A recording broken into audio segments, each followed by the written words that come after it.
I think I'm doing a vlogathon today. I did a bunch of vlogs.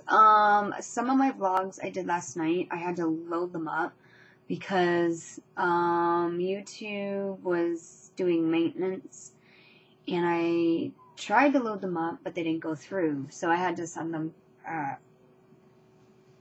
today when I loaded them up. Yesterday was beautiful, and today was very beautiful. It almost really felt like spring was here, but spring's not quite here yet. Apparently, I'm not too sure, but there's maybe one more snowfall before we can say goodbye winter, hello spring. Well, yesterday was so nice, as I just mentioned. And Brian came home and he says, well, after dinner, we'll take Julia on our bike and go for a walk. All right. He wanted to spend time with us because he had to go to bed because he had to work at 3 in the morning till 3 today. So I'm like, all right. So we decided, I was on the computer. I finally had something to eat while he was in the washroom. We finished watching House Bunnies. I don't know if any of you have seen it, but go check out House Bunnies. It's a really good movie. I actually want to buy it. It's really, really cute. And I like the one actor, the main actor in there. She's really funny. She also played in a few scary movies. Well, anyways, we were ready to go for our walk, and we decided we were going to walk around the block here. So we're halfway around the block, and my phone rings.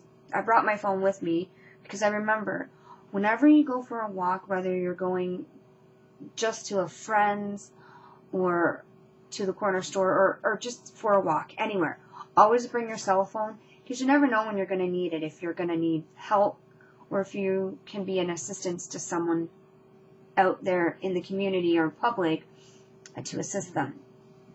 So my phone rings, and I didn't know the number, and I gave it to Brian. I says, well, answer it. So he answers it, and it's my sister in a panic. I'm sitting there like, okay, what's going on? So she hands me the phone. She says, I need the phone number to the police. I'm like, call 911. And I'm like, why? She's like, I need the number to the police. Jason's cell phone and wallet just got stolen. I'm like, what? Okay, so, Brian, you know, he's a walking phone book. He knows, like, numbers. You give him a number and it's, like, programmed in his head. So he gave me the number and I gave it to her.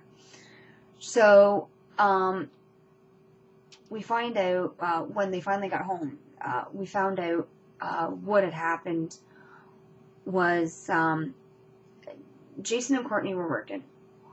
And Pam was supposed to meet him at the city center terminal, at the bus terminal, because they were going to go do their income tax. So Pam's waiting and waiting there, and no Jason. So she wondered what was going on.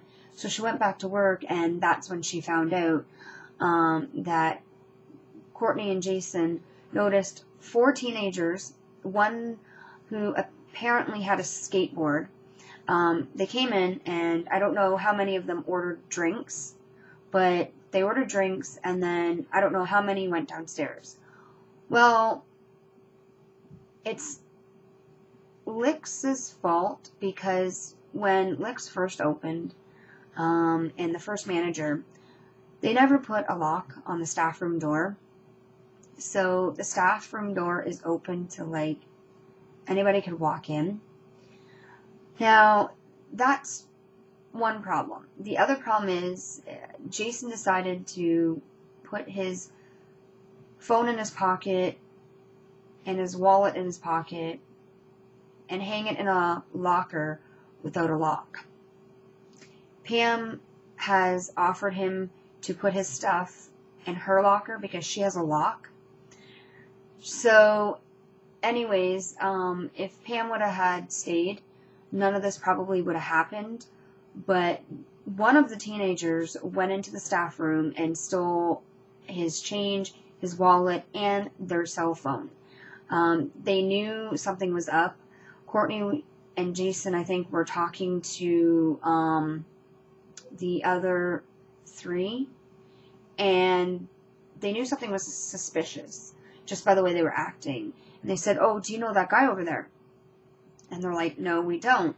And then all of a sudden, they go running out the door. The one gets on the skateboard, and they start going behind Licks towards the townhouse complex. So there was no way of them running after them, because you never know. They could have weapons on them, like a gun, a knife. You never know. So rather than calling 911 right away and calling the cops, they decided to call the police station. They couldn't do very much, and so when this was finished, they went over to the police station. They said, "Well, we have a description of the teen that did this." And the gentleman there says, "Okay, here's the report, fill it out, bring it back." And basically, all teens look alike. I'm sorry to tell you, all teenagers do not look alike. They're tall, they're short, they're skinny, they're fat, they're huge, they're round. Some have blonde hair, some have blue hair, some have green hair, some have red, some have brunette hair, some have highlights, some have permed hair, some have curly hair. All teenagers do not look alike.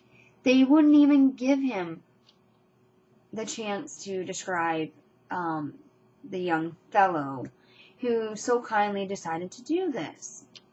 Now, you and I know this is happening all over the world, in many cities and many towns. There's groups of teens that think it's okay to go and steal. Some are stealing food, some are stealing money, some are stealing people's belongings, wallets, everything, just so they can try to make a quick buck. Okay, it's really sad that these teenagers have to go this far, because they either A, don't have a job, B, their parents wouldn't give them money, or whatever the case was. So I feel really bad about what had happened, and the main thing that really made Pam and Jason upset was the cell phone. That was what really meant the most. His bank card, okay, he's going to replace that. His credit card, he canceled it, and he'll get another one. And he'll have to buy a new wallet. So, other than that, that's basically what happened yesterday. And my little tip of advice to all of you out there, and I'm sure you already know this: lock up your personal belongings when you're at any job. Okay? Do not ever leave a cell phone in your pocket. Or, as Brian says, keep your wallet on you.